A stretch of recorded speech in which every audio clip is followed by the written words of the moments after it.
My name's Jenny. I'm a research fellow at the Centre for Health Promotion Research, which is just at the other campus at Leeds, Beckett.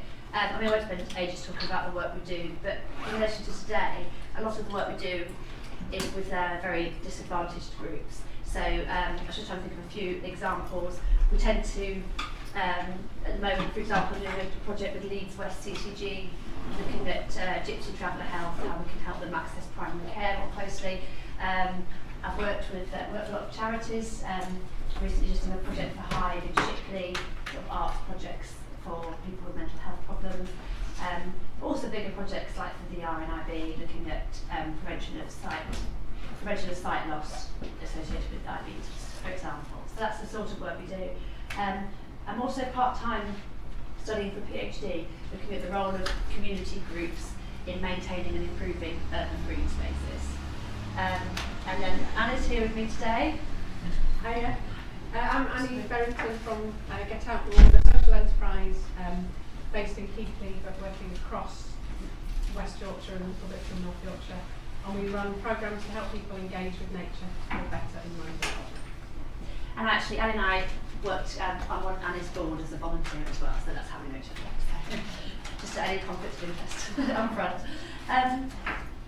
It's not going to be a lot about us speaking, we're going to be very quick, and then we're going to do an activity together with the idea of getting us thinking about barriers to green spaces potentially for certain groups in society.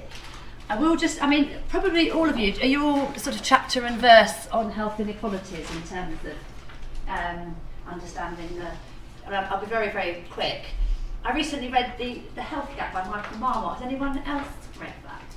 I'm a bit of an evangelist for it, and I give it to all my friends and family because I think it's such a great read. But obviously Michael Marmot did a lot of this work initially. And just as a reminder, so people living in the poorest neighbourhoods die on average 7 years earlier. But for me, I think not more interesting, but the average difference in disability affected life years is 17 years, which means, I have to write this down because I forget, if you live in the poorest area, you can probably live till you're 52, 53, disability free, middle class area more like 63, and the richest 10% of areas until you're about 70 as with a disability free life on average, obviously. But obviously it's not stepped, it's a gradual line. So even if we live in a nice area, if we lived in an even nicer area, then our health on average would be disproportionately better. And I just put this in because I have to remind myself occasionally, this is an attempt to define what determines our health. There's lots of different studies with slightly different percentages, but essentially health care accounts for about 15% of that difference in life expectancy. Health behaviour patterns about 40%. And I find this interesting because in our work, we really should be thinking about broader terms of health all the time, but I spend a huge amount of my time talking about getting people smoking, getting them out walking more, despite the fact that nearly 45% is the social circumstances and environmental exposures. So I guess that's where green space fits into this. Oh, that's okay. There you go. Come in, sorry, I thought we were there. I thought we were full. You're welcome. You're all for the Inequalities workshop? Yeah, right. Okay, Jenny, Annie, we do a sort of briefer introduction. No, it's okay. So yeah, we're just talking about do you find difficulty finding the room? I've been on the floor. You've been on the building. Yes, we've been on the building. That's fine. We're just talking about, very briefly, about health inequalities and the difference in health and what attributed to those determinants of health, and the fact that it's environmental exposure is one of the major players. And one of the, as I mentioned earlier, working with gypsy and traveller groups, and some of the statistics they cite, and it's very extreme, are really, like 90% of their sites are within 200 yards of a motorway or a household tip, for example. So that's a really extreme example, but I guess where we live does affect our health. Sorry, I'm waffling, and I'm going to be quick because I said we were going to do more about activities. So why do we want to tackle the health inequalities? There's the moral obligation that it's about fairness. CCGs obviously have in law written duty to reduce inequalities, not just in terms of access, but in terms of outcomes, so they all should be aiming for similar outcomes. hence why we're working with Dukes and Chapel population, for example. Life expectancy about 55 in that community, for example. But I find this really useful, the idea of proportionate universalism. So it's not that we do nothing for those who are at the higher end of that gradient, but we have interventions that target all the way across the gradient of inequality, but that we maybe target how much a resource we put in is to be targeted more at the more deprived end. So I've only got a couple more slides and I'm going to turn to Annie. So we know that, and I'm not going to, this has been talked about this morning, we know that the proximity to green spaces can reduce health inequalities. It took me a while to get my head around this, but there's a very sort of seminal paper by Mitchell and Popham which categorised the whole of England, I think it was, into levels of greenness, levels of deprivation, and looked at health outcomes. And what they found is you take two similar areas of similar levels of deprivation, and the area that is greener will have lower health inequalities than the one that is less green.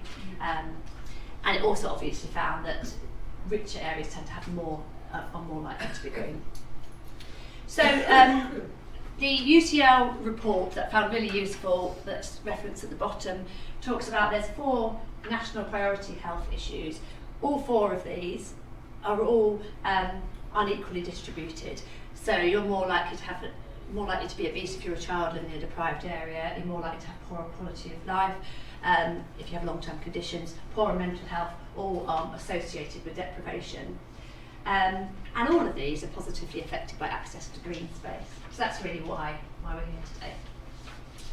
And then just one more slide, and hopefully you can read this or see this.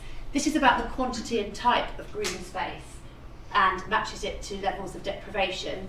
So this is the most affluent, and that's the most deprived. And as you can see, it's generally if you live in a more affluent area, you have more access to green space. The orange is general green space. Oh gosh, oh dear. How do I go back? Oh, there, hang on. So I'm not used to this level of technology. So definitely with public parks and general green space much higher as you go to more affluent areas. As an aside, recreation grounds is much more evenly distributed, as is playgrounds.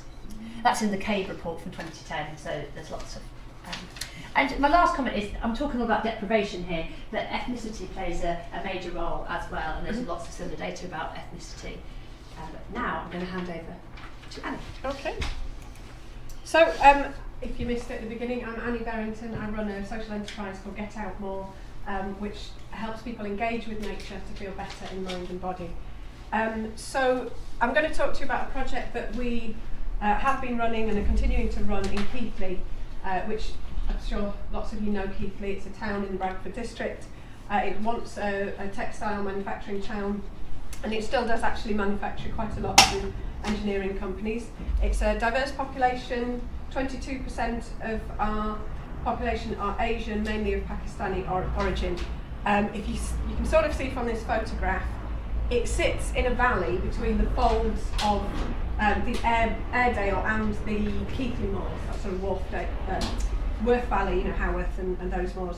So the houses and the factories and the warehouses and the old mills are all packed into the valley, quite densely populated, and the steep sides of the valley, which they couldn't build on, are often left to be woodland to our advantage, really. We've got at least 4 Victorian parks in the town centre and several woodlands along the sides, including Parkwood, which is, I think, where this photograph's taken on, to the edge of Parkwood, which can be accessed within 5 minutes of the town train station. So access to green spaces is not a problem. People accessing it is the issue. Indicators show that Keighley Ward is among the most inactive in the country, the Keighley Central Ward, followed by Keighley East and West. And health markers for Keighley show that obesity, diabetes and heart disease are significantly high, quite shockingly high, to be honest. For instance, children in Keighley Central are twice as likely to be obese as children in Ilkley, and it is literally over the hill. They're very close to each other.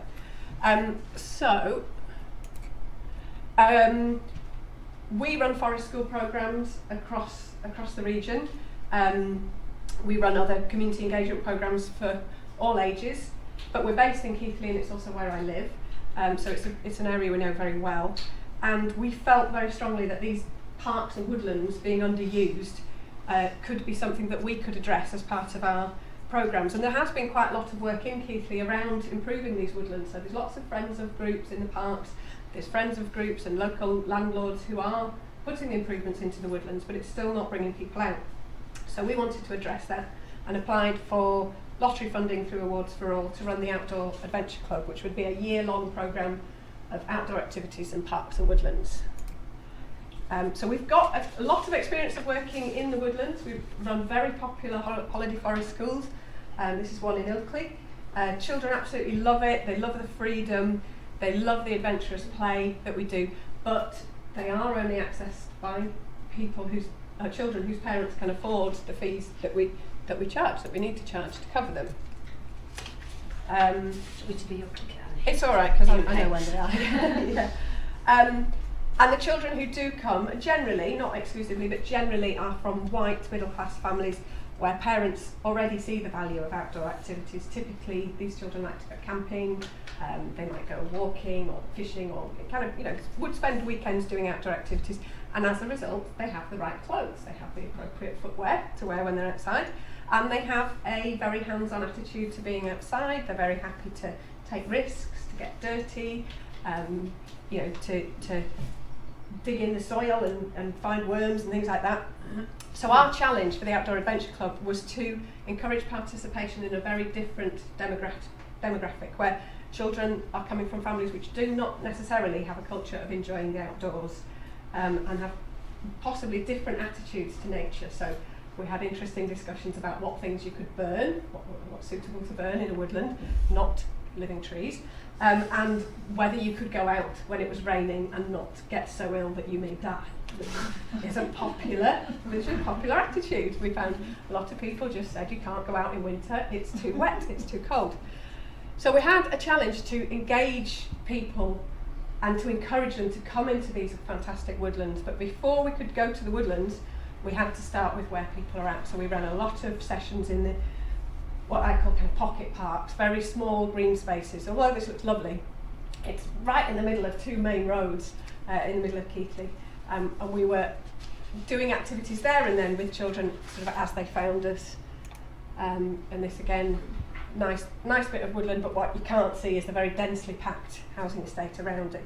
But of course, if we're working in the areas where people live, we're working exclusively with the people that live there.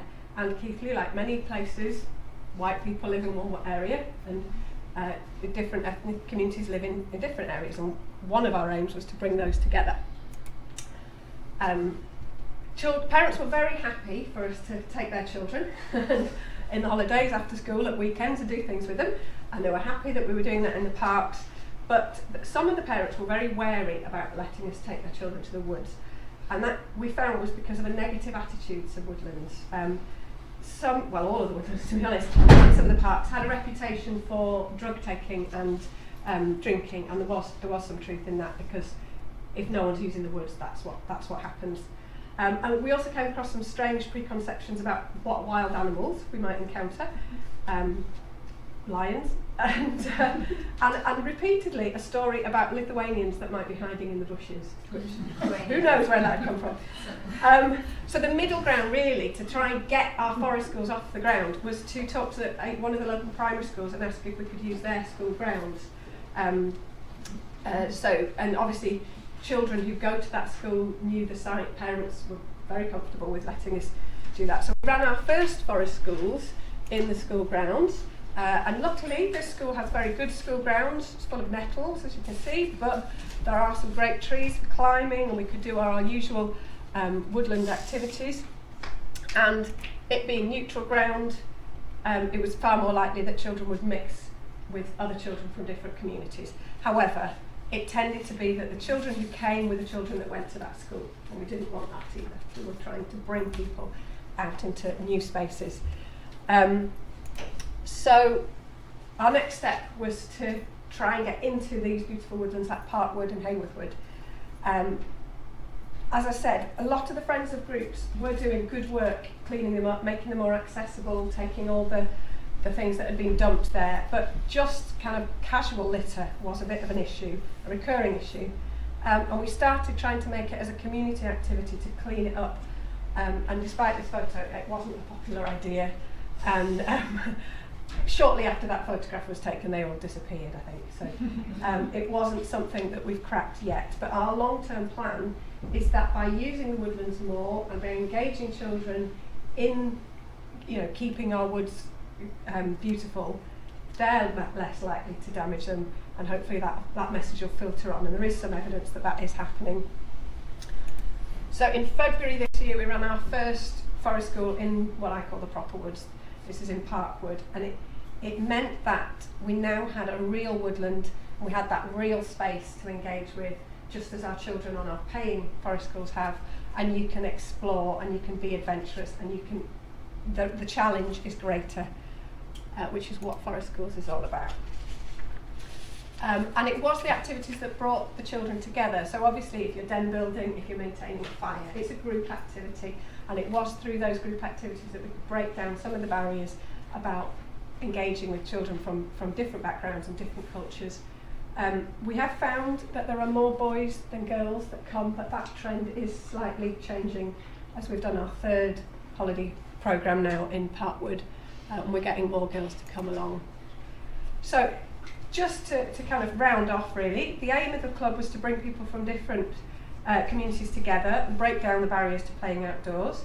We feel that's been very successful, but the only way we can really achieve this is to continue to do it, because we need to change this perception of the woods are dangerous or dirty or too many risks, and the only way we can do that is having more children there.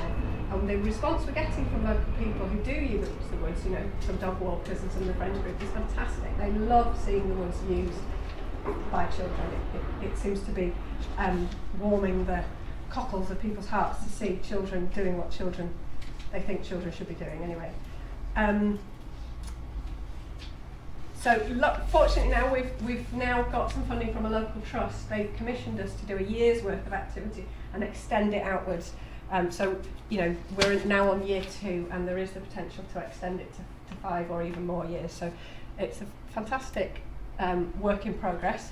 But we evaluated at the end of the first year and found that 4 out of 5 children had never been into the woods before, but they all want to come again, and it's having an amazing impact on their own sense of well-being, which is just what we wanted. So we hope to achieve even more. Thank you. Right. Should we move on to the activity now? I just think. Yeah. Well, should I just do that little exercise thing? I just wanted, before we go on to the activity, because we've done all the talking, and we wanted you to think about your own experience as well. So just for a minute, if you could imagine a time when you have enjoyed being outdoors. So you don't have to shut your eyes, but you can if you want to. Just imagine a time when you've enjoyed being outdoors, and try and picture that place. So picture where you are, picture what you're doing, think about who you're there with, and think about how it was that you came to be there. So literally, how did you get there?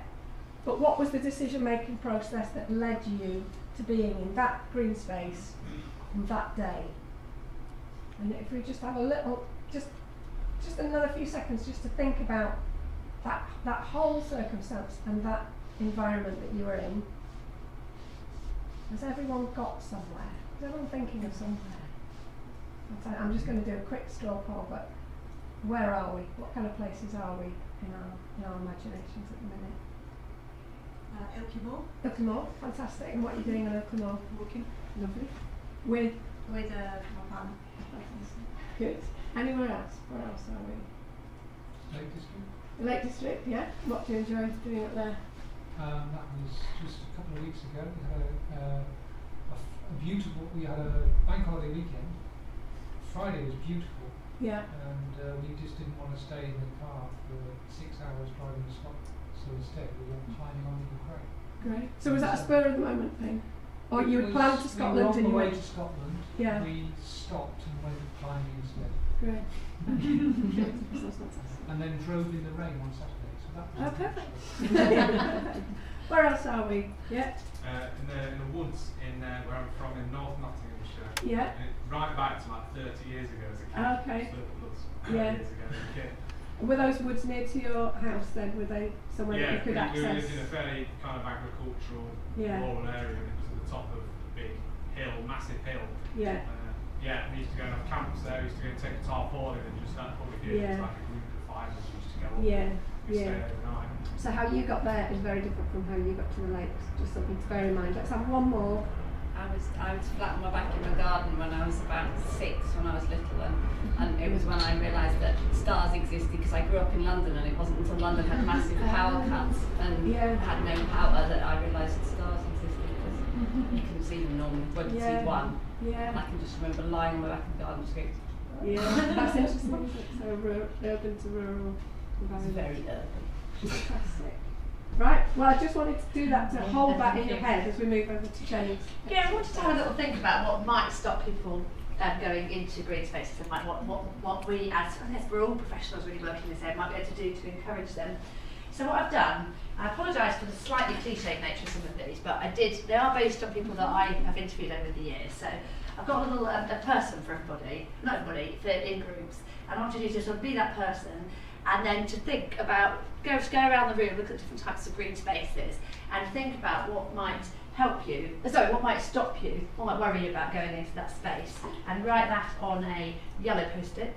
And then what might help you or encourage you, what we might be able to do to help people, that person go to that green space. And if you write that on a blue post-it, that'd be great. So I'll give you a random, do you want to work as a 5? Or so if we just focus on the blue post-it notes, so the sort of, and we'll capture all the yellow ones as well. I'm just thinking first, we've just got a few minutes. If we focus on the blue post-it notes, which are the potential improvement or how we might be able to encourage people to go, what sort of things were people thinking might get someone to access? I've had a quick look around. There wasn't a lot about the actual spaces. Did anyone put things about improving the actual areas or improving the actual spaces? Yes, that's not criticism. I'm just interested that it's not so much about the physical park. Were there any exceptions? I think there's good access for pushchairs, and so that might be something about paths. Any other sort of ones that are about the actual space, how you might be able to change that to make them more accessible? We made reference to seating and accessible paths and things like that. Oh, you had the man with mobility issues, didn't you? Yeah. Okay, so it was about pathing and seats. Yeah. Okay. I think there's a whole thing about knowing you've got permission though, because we're putting a funding bid together at the moment for lots of little bits of woodland in South Leeds, which are there but nobody uses them, and part of that's about they haven't got obvious entrances, they've got no signage, there's fly tipping around the entrance. When you go inside, they're actually quite nice, but nobody feels like they've got permission to be in them, because they don't feel like places you're allowed to be. Yeah. So we're applying for money basically to make, I know it sounds silly, but to make the entrances nicer and to make it so that you've got like a little sign that says welcome to Sharp Lane Plantation or whatever, and then at least one kind of path that does a loop so that you can go in and do a loop and come out again. Because there's people saying, oh, I'd love to go to the woods, but it's a long way to Middleton, and we're like, this is 2 houses away from you, but they're like, oh, I don't know if we're allowed to now. So sort of permission, you're allowed to go in there, but also sort of making it obvious that that's somewhere that you can access if you wish to. So it's The signs basically, it's and got the paths. some kind of entrance that makes it look like it's okay. It's Okay. got like a bin at its entrance, so you can put your dog poo bag in it on your way out, or it's got, just those little things that mean it looks like a place that you're meant to be allowed to be. It also sometimes reduces that flight of the usually gives you, I don't know, you're the kids, they aren't you? I mean, you only have to go out onto a couple of back roads in Keighley and in the city road, and they get fly to day after day after day after day. They're all in woodland areas where there's no signage. But even the road, my project on this athlete, we're on Scout Range Road, and it gets flooded pretty much every day. It's just becoming endemic, that issue, and you don't want to go in there, you don't want to use it if it's got rubbish all around. Yeah, and a few other of people mentioned things about, I'm sure I've read things about groups and voluntary organisations, I think, around as I walked around. Did anyone mention about people joining groups? Or yeah, what did you, I can't remember who you were.